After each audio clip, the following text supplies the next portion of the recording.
Այսօր ցանկացած բան որ տեղի է ունենում, մարդու առաջին ռեակցիան այն չի, վերցնեն ոստիկանություն կամ շտապ օգնություն զանգեմ, ասում եմ մի հատ նկարենք գցենք կամ Instagram կամ Facebook, հետո նոր մնացած գործողությունները կանենք։ Այսօր նաև շատ է ինֆորմացիան ամեն անկանոնության մասին, մեկը մեքենան սենց չքշեց, մեկը մեքենան նենց քշեց եւ այլն եւ այդպես շարունակ,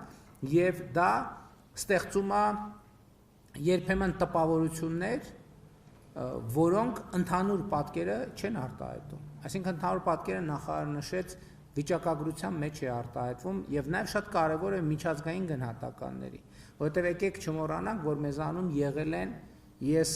չեմ կարող ցավոք բացառել, որ միջև հիմա չկան հանցագործության կամ ինչ որ դեպքեր չգրանցելու, ինչ որ դեպքեր մի կողմ գցելու եւ այլն եւ այդպես շարունակ։ Այս ավանդույթներից մենք իհարկե պետք է հետեւական